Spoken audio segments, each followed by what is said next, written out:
The topic for today is sacrifices must be made. All right. So just before we begin, my name is Timon Rossolimos. I've been in the trading business for the last 19 years. And basically, I revolve my trading around four aspects: markets, methods, money. And today's one is going to be the mind, or the psychology of it, because it's important to know what sacrifices you need to make in order to succeed as a trader. Now, as you know, 95%, or I actually think the number is higher, but I believe that 99% of traders actually fail.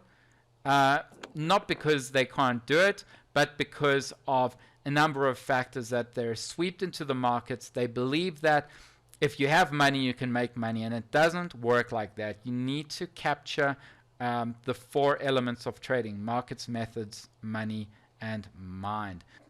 So because this is a trading discussion, I want to start with the first question, and you're happy to answer, or you can remain quiet. It's okay. It's all up to you. But the thing is, we want to understand what how you go about trading.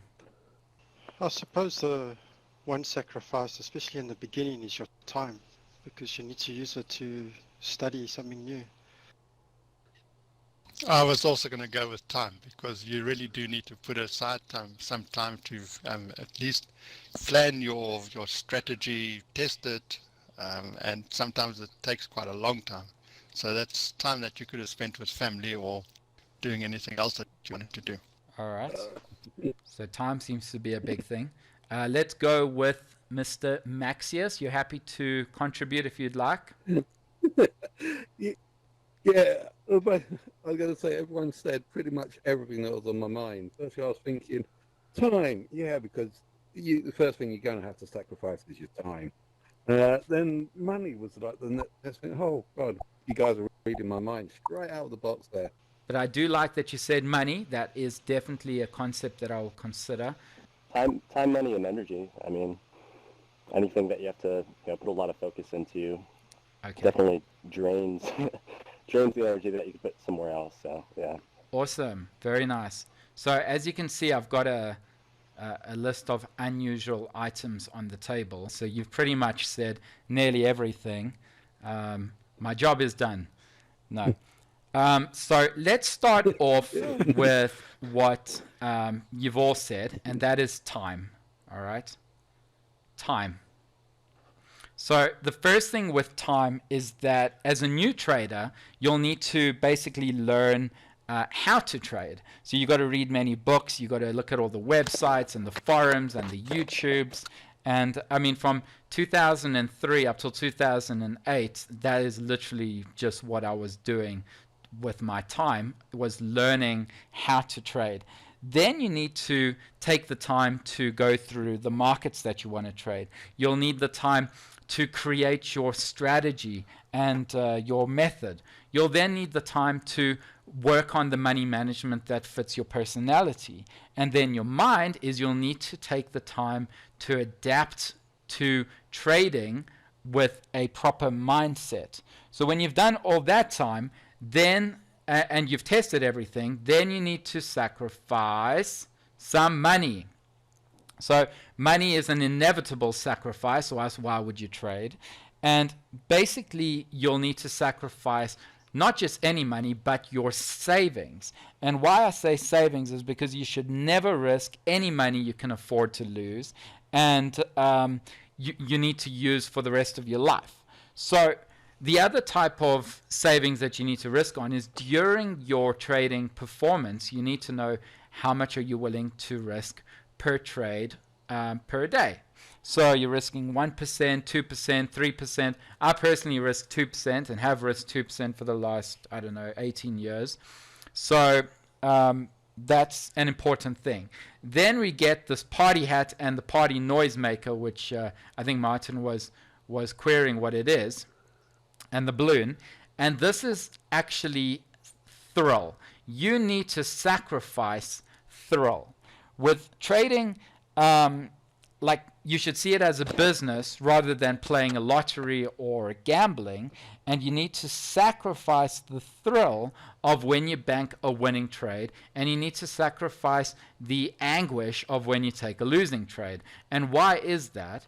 Because when you take a winning trade and you are feeling thrill, you will want to bank the trade sooner. You'll want to lock in the profits. You might go against your strategy going forward. You might find that trading is easier than what it actually is. So you need to actually just eliminate thrill completely from your trading.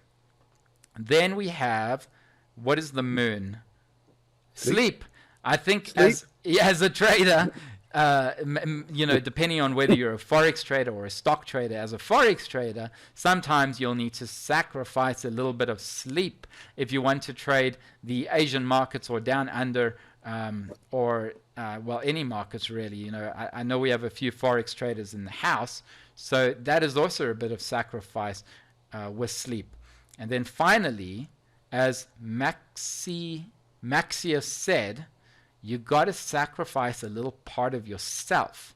Now, I love that because it's like it goes against everything you're brought up with in life. In life, you're brought up to win with everything. You want to, get the top grades. You want to get the best cars. You want to get the best jobs.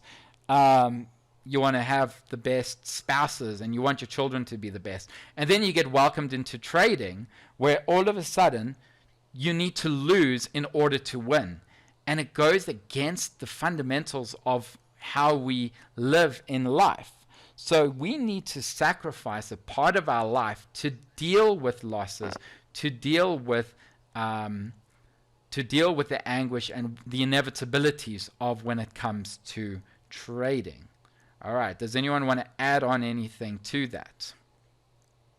What sacrifices do you need to work on? Let's start with you, John. My sacrifice that I need to work on is the mind, mainly getting the mind right for trading. So that's this part here. The mind is sacrificing a part of yourself to deal with losses and to deal with winners. When you bank a winner, you cannot control how you feel. You can only act on what happens after you bank a winner. That you tend to, even though you want to concentrate on, let's say, trading, somewhere along the line you lose that. So that's one thing I definitely need to work on, is specifically time management. Mind. So yeah. Go for it. Sticking to the rules. I too often give the trade the benefit of the doubt. If it's going against me, I think, well, maybe it will turn around soon. So you notice excuses for it. So you notice how initially everyone was just saying time. And then when you said, what do you need to work on? And it was an element that you initially never really thought of. Take the straightest path towards happiness that doesn't involve misery, which is the primary concept of hedonism. So therefore, I would need to work on trying to cut out the thrill and pleasure in my life to be able to try and work on getting money. I think to do that, you need to see the entire game plan with trading. I think to eliminate the thrill, you need to see the medium to long term of trading. That trading is not a instant or momentarily satisfaction way of making a living. It is something that you're going to be doing for the medium to long term. You got to get to the stage where you feel content with when you take a winner and a loser. It's not about the one trade, it's about the hundreds of trades later. Do not celebrate a winner. Do not have anguish with a loser. Look for the wrong run instead of taking pleasure in the short run. Exactly. Yes, exactly. Yeah. And you'll notice that with Premium Multi-Trader Service, which most of the guys here are on, you notice that when I'm sending out a trade, I never say, woohoo, we banked the winner, or oh, boo, we banked a loser. Like, it's got to be mechanical. It's got to be like a business. With business, you have good months and you have bad months. And when you have good months, you don't think that it's going to continue doing that. I mean, you keep striving towards it, but if you have a winning strategy, that's it. And that's the big part about having my multi-trader service, is that the marketing side of things gets lowered down, very mellow, because I don't want to attract those who believe in get-rich-quick schemes, because they will be sorely disappointed within a few weeks of becoming a trader. You want to ease them into that, and so you want to take away the thrill in the beginning before it is too late. And I'll give you an example.